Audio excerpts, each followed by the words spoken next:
আসসালামু আলাইকুম। দেশ এবং দেশের বাইরে থেকে যারা এই ভিডিওটি দেখতেছেন আমার ফেসবুক পেজ এবং ইউটিউব চ্যানেল থেকে সবাইকে স্বাগতম। আশা করি সবাই ভালো আছেন। আলহামদুলিল্লাহ আমিও ভালো আছি। বরাবরের মতো আমি ইমরুল হক, ইতালির পালেরমো শহর থেকে।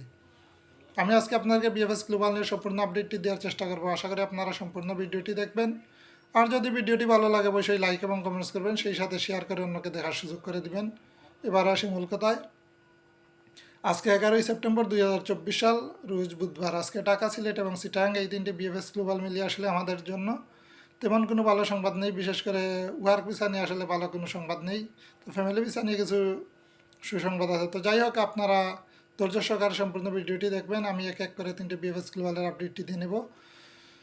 প্রথমে আমি আপনাদেরকে আজকে সিলেট বিএফএস গ্লোবালের আপডেটটি দিব। তো সিলেট বিএফএস গ্লোবাল থেকে আজকে ডেলিভারি খুবই কম। আসলে সিলেট বিএফএস গ্লোবালের আপডেটটি দিতে নিজেরই খারাপ লাগতেছে, কারণ মাত্র 4টি পাসপোর্ট ডেলিভারি দিছে। তার মধ্যে থেকে কোনো ভিসা লাগে নাই। আজকে ফ্যামিলি ভিসা কালেকশন করতে কেউ যায় নাই। ওয়ার্ক ভিসা সব কয়টাই রিজেক্ট। 3টা ওয়ার্ক ভিসা কালেকশন করতে গেছিলো, 3টাই রিজেক্ট। আর একটা ট্যুরিস্ট ভিসা রিজেক্ট হয়েছে।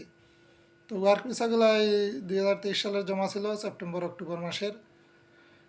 তো এই ছিল আজকে সিলেট বিএফএস গ্লোবালের আপডেট। আসলে খুবই খারাপ। তো দেখা যাক আগামীকাল কী হয়। আর ইনশাল্লাহ দেখা যাক আমাদের জন্য হয়তো ভালো কিছু হবে, যেহেতু একটা মানববন্ধন হয়েছে। তো এটা নিয়ে পুরো ভিডিও লাস্টের দিকে কিছু কথা বলবো। তো এখন আমি আপনাকে চট্টগ্রাম বিএফএস গ্লোবালের আপডেটটি দিয়ে নেব। তো চট্টগ্রাম থেকে আজকে 11টি পাসপোর্ট কালেকশন হয়েছে বা ডেলিভারি দেওয়া হয়েছে। তার মধ্যে থেকে কোনো ওয়ার্ক ভিসা লাগে নাই, 2টা ফ্যামিলি ভিসা লাগছে। ওই ডিসেম্বর মাসের 2023 সালের ডিসেম্বরে জমা ছিল। আর 7টা ওয়ার্ক ভিসা রিজেক্ট হয়েছে, এই এগ্রিকালচার এবং স্পন্সার, আর 2টা উইথড্র। তো এই ছিল আজকে চিটাং বিএফএস গ্লোবালের আপডেট। এখন আমি আপনাকে সর্বশেষ ঢাকা বিএফএস গ্লোবালের আপডেটটি দিয়ে নেব। তার আগে আমি কিছু কথা বলি। আপনারা অনেকেই ফোন দিতেছেন, ভাই আমি অমুক তারিখ জমা দিছি বা অমুক মাসে জমা দিছি, যেমন ধরেন আগস্টে জমা দিছি, সেপ্টেম্বরে জমা দিছি, 1 বছর হয়তো চললো, পাইতেছি না। তো ওইটা তো আসলে আপনারা জানে না। আপনি যেমন আমিও তেমন, কিন্তু সাধারণ মানুষ আমরা হয়তো আপডেটগুলো পাই, এই জন্য আপনাদেরকে জানিয়ে দিই ভিডিওর মাধ্যমে। তো আসলে কবে পাবেন ওইটা কিন্তু অ্যাম্বাসেডরও দেখতেছেন, বলতে পারতেছে না, কারণ এখন ইতালি থেকে ওইগুলা নাকি দিক নির্দেশনা দেওয়া হয়, কোনগুলা দেওয়া হয় বা কোনগুলা না। ইতালিতে নাকি ওইগুলা কন্ট্রোল করা হয়। তো অ্যাম্বাসেডরও এখানে আসলে নিরুপায়, কারণ ওনার কথাবার্তা বা যতটুকু জানতে পারছি যে প্রতিনিধি দল যে আমাদের গেছিলো তাদের সাথে যতটুকু কথাবার্তা হয়েছে, সেখান থেকে যতটুকু জানতে পারছি যে উনিও আসলে নিরুপায়, কারণ ওনারাতেও এখন কিছু নাই। কারণ উনি দেশে এই ইতালিতে যে মেলোনি সরকারের যে তদন্ত কমিটি বা যে যারা কন্ট্রোল করে তাদেরকে, মানে যাদেরকে নিয়োগ দিছে, তারা আসলে এখন যেগুলা বলতেছে ওইগুলাই ওনারা দিতেছে। তো যাই হোক, এই অ্যাম্বাসেডারও তো বললো যে সেপ্টেম্বর থেকে নাকি আরও 4জন লোক যোগ দিছে। তো দেখা যাক কাজের এই পরিধি হয়তো বাড়তে পারে। তো আপনারা ধৈর্য ধরেন, কিছুদিন ধৈর্য ধরেন, ইনশাল্লাহ পেয়ে যাবেন। কারণ আমরাও ওইগুলা বলতে পারবো না। আপনারাও যখন আমাদেরকে ওই প্রশ্নগুলো করেন, আমরাও আসলে বিভ্রান্তিতে পড়ে যাই। কারণ আপনাদেরকে কি বলবো, কারণ আমরা তো কিছু জানি না। এই তো একটা আশা দিতে পারি, হ্যাঁ কিছুদিন অপেক্ষা করেন, এতটুকুই, এর বেশি কিছু বলতেও পারবো না। কারণ অ্যাম্বাসেডরের হাতেও এখন বিষয়টা না, আসলে উনিও নিরুপায় এখন। আর আমরা অনেকেই বিএফএস গ্লোবালকে দোষারোপ করতেছি। আসলে বিএফএস গ্লোবালও ওরা একটা তৃতীয় পক্ষ, কারণ ওরা চাকরি করতেছে বা একটা এজেন্সি মাত্র, এই ইতালিয়ান এমবেসি কর্তৃক নিয়োজিত। তো এমবেসি যেইটা বলবে ওইটাই করতে বাধ্য বিএফএস গ্লোবাল। হয়তো ওরা কিছু সিন্ডিকেট করতেছে, কিন্তু ওইগুলা সিন্ডিকেট করতেছে যে মানে আপনার ভিসা লাগিয়ে দিবে, ওইগুলা পারবে না বিএফএস গ্লোবাল। ওইটা কোনো মতেই পারবে না যে আপনার ভিসা লাগিয়ে দিবে, যে জালনা রাস্তাতে টাকা খায়, ওইগুলা অসম্ভব ব্যাপার। ওইটা এমবেসি ছাড়া অন্য কেউ পারবে না। এমবেসি যেইটা ভালো মনে করবে সেটাই দিবে। তো বিএফএস গ্লোবাল এখান থেকে হয়তো কিছু ফায়দা নিতে চায় অনেকেই। তো এখন ওইগুলা থাকবে না ইনশাল্লাহ, কারণ অ্যাম্বাসেডর সাহেব ওইটা নিয়েও সজাগ হয়ে গেছে। তো ওনার কানেও বিষয়গুলো গেছে। তো দেখা যাক কী হয়। আগে আপনারা হয়তো অনেকেই বলতে পারেন যে আগেও সময় নিছে। তো আগের সময় নিছে, আগের বিষয়টি ছিল অন্যরকম। আগের পরিস্থিতি এরকম ছিল না, বা বাংলা সরকারেরও কোনো মন্ত্রী বা এমপি বা কারো মানে কোনো তড়িঘড়ি ছিল না যে আমাদের এই প্রবাসীদেরকে নিয়ে বা ইতালিয়ান এম্বাসিতে যারা জমা দিয়েছে তাদের পাসপোর্ট নিয়ে তাদের কোনো মাথা ব্যথা ছিল না। যাও কিছু ছিল, তারা কিছু কথা বলছে এই দায় সারা। এতটুকুই। তো ওইটা আপনারা সবাই জানেন। তো দেখা যাক এখন কি হয়, যেহেতু একটা সময় নিছে, আগে তো এরকম সময়ও দিছে না বা মাস উল্লেখ করছে না, বলছে যে এরকম। তো এখন মোটামুটি লিখিত একটা কিছু দিছে। তো অনেকেই বলতেছেন যে লিখিত কবে দিবে ওইটা লিখছে না। তো ওইগুলা ভাই এতগুলা বিস্তারিত ওরা লিখেও দিবে না, ওইটা বললেও হবে না, কারণ কিছুটা সময় দিতে হবে। কারণ ওদেরকে সময় না দিলে ওদের আপনাদের ওইগুলা তো চেক করে দিতে হবে। তো দেখা যাক কি হয়। আমরা কিছুদিন অপেক্ষা করি, এতদিন অপেক্ষা করতে পারছি, আরও কিছুটা দিন অপেক্ষা করি। আর অনেকেই ফ্যামিলি ভিসা নিয়ে বলতেছেন যে ভাই কতদিন অপেক্ষা করতেছি, 1 বছর হয়ে গেছে। তো এগুলা কিছুদিন অপেক্ষা করেন, আর কি করবেন, এখন দেখা যাক কি হয়, ভাগ্যে কি আছে। ইনশাল্লাহ এখন দিয়ে দিবে। এখন কিছুটা সময় যাক, 10-15 দিন না গেলে তো আমরা বুঝতে পারবো না যে কী অবস্থায় আছে। তো আরেকটা বিষয় আপনাকে জানিয়ে রাখি, আপনারা পরবর্তীতে আরেকটা ভিডিও পাবেন একটু পরেই। কারণ ওই ভিডিওতে কিছু বিষয় আছে, একটা আন্দোলন নিয়ে কথা বলবো বা মানববন্ধন নিয়ে কথা বলবো। ওইটা আসলে হইতে যাইতেছে যে আমাদের মাননীয় প্রধান উপদেষ্টার বাসভবনের সামনে এই যমুনাতে। তো কিছু স্টুডেন্ট ভাইয়েরা মানে ওইটার উদ্যোগ নিছে।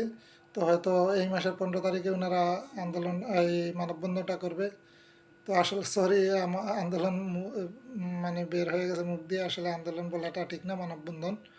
তো যাই হোক, ওইটা নিয়ে এই পরবর্তীতে আরেকটা ভিডিও দিতেছি, একটু পরেই পেয়ে যাবেন।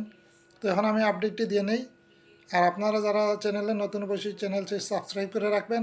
আর এই আপনারা শেয়ার করে অন্যকে দেখার সুযোগ করে দেবেন ভিডিওগুলো, আর বেশি বেশি করে শেয়ার করবেন, কারণ অনেকেই আপডেটের জন্য ফোন দেয় বা হয়তো পায় না। তো আপনারা যদি শেয়ার করেন বিভিন্ন মাধ্যম থেকে, যে যার ফেসবুক বা যে যেভাবে পারেন, শেয়ারগুলো দিলে মানুষ জানতে পারবে। আর আপনারা জানেন যে আমার আপডেটগুলো, আপনারা যারাই আমার নিয়মিত ভিডিও দেখেন তারা জানেন আমার আপডেটগুলো কতটুকু সঠিক। আমি কিন্তু আপডেটগুলো যখন পাই না তখন কিন্তু বলি না বা দেই না। আর যদি দেইও বা যে মাধ্যম থেকে নিছি ওই মাধ্যমের কথা বলে দেই যে এইটা এইভাবেই নিছি। তো বিশ্বস্ত কোনো সূত্র থেকে না পাইলে আমি কিন্তু এত গভীরভাবে বলি না। তো যাই হোক, আপনারা সবাই জানেন, ওইটা নতুন করে বলার কিছু নাই। তো এখন ঢাকা বিএফএস গ্লোবালের আপডেটটি দিয়ে নেই। আজকে ঢাকা থেকে ডেলিভারির সংখ্যা ছিল মাত্র 20 থেকে 22টি পাসপোর্ট। তার মধ্যে থেকে কোনো ওয়ার্ক ভিসা লাগে নাই, এগ্রিকালচার এবং স্পন্সার কোনো ভিসা লাগে নাই। 60টা ফ্যামিলি ভিসা লাগছে এই নভেম্বর-ডিসেম্বরের। আর 3টা ট্যুরিস্ট ভিসা। এই ট্যুরিস্ট ভিসা নিয়ে অনেকেই প্রশ্ন করেন, তো 3টা ট্যুরিস্ট ভিসা লাগছে আলহামদুলিল্লাহ। আর ট্যুরিস্ট ভিসা এখন ফ্যামিলি ভিসার সাথে কিছু কিছু দিতেছে, এখন দেখা যাক কী হয়। আর ওয়ার্ক ভিসাগুলো দেখা যাক, এই সপ্তাহ 10 দিন আমরা অপেক্ষা করি। অ্যাম্বাসেডর যেহেতু একটা সময় নিছে, তো ওদের তো কাজ করার সময় দিতে হবে। দেখা যাক কী হয়। আর বেশিরভাগই এখন অরিজিনাল নলেজটা, তো আপনারা কিছুদিন ধৈর্য ধরেন। তো ওয়ার্ক ভিসা 7 থেকে 8টা ওয়ার্ক ভিসা এই রিজেক্ট হয়েছে, আর 2টা উইথড্র ছিল। তো এই ছিল আজকে ঢাকা বিএফএস গ্লোবালের আপডেট। আর আগামীকালকের আপডেটটি পাওয়া মাত্রই জানিয়ে দেওয়ার চেষ্টা করবো ইনশাল্লাহ। তো দেখা যাক কি হয়। আর আগামীকাল দোয়া করেন আপনারা যাতে ভালো কোনো সংবাদ হয়, কারণ এখন তো আমরা ভালো সংবাদের অপেক্ষায় আছি সবাই। আর আসলে রিজেক্ট রিজেক্ট শুনতে শুনতে নিজেরই খারাপ লাগতেছে। আর আপডেটও এই জন্য দিই না, অনেকেই বলেন যে ভাই নিয়মিত ভিডিও দেন না কেন, আপনার ভিডিও তো এখন পাই না। তো হয়তো আপনারা ভালোবাসেন বা ভিডিওগুলো দেখে আপনার ভালো লাগে, বা আপনারা আমার আপডেটগুলো বিশ্বাস করেন, ওই জন্যই। তো যাই হোক, আপনাকে সঠিক আপডেটটি যখনই পাই জানিয়ে দেওয়ার চেষ্টা করবো, লিখিত আকারে নয় দেবো ইনশাল্লাহ। আর আপনারা জানেন এই গত কয়েকদিন আমি আসলে বিভিন্ন মানসিকভাবে বিপর্যয়ে ছিলাম। এই তো যাই হোক, আপনারা দোয়া করবেন যাতে আপনাদেরকে সঠিক আপডেটটি দিয়ে যেতে পারি, আর সবসময় আপনাদেরকে ভালো ভালো আপডেট দিতে পারি। তো আপনারাও ফিডব্যাক দিবেন ইনশাল্লাহ, কারণ আপনারা যদি ফিডব্যাক দেন অবশ্যই ভিডিও বানাতে আমারও ভালো লাগে। আপনারা অবশ্যই লাইক এবং কমেন্টস করবেন, কারণ আপনারা যখন লাইক কমেন্টস করেন তখন নিজেরই ভালো লাগে। হ্যাঁ, আমার ভিডিওতে এতগুলা কমেন্টস হইতেছে, এতগুলা মানুষ চাইতেছে, এত ভালো লাগে, মানে বলে বোঝানো যাবে না। খুবই ভালো লাগে যখন আপনারা ভালো ভালো কমেন্টস করেন। আর কিছু কিছু আছে, ওরা খারাপ কমেন্টস করে। তো ওরা তো জানি না কিভাবে, কি ওরা হয়তো ফ্যামিলি থেকে ওইগুলো পেয়ে আসছে। তো বেশিরভাগই আমার যারাই আমাকে ফলো করেন বা আমাকে ফোন দেন, অনেকেই বলেন যে ভাই আপনার ভিডিওতে কেউ খারাপ কমেন্ট করে না, আপনি অবশ্যই ভালো ভিডিও বানান, ওই জন্যই।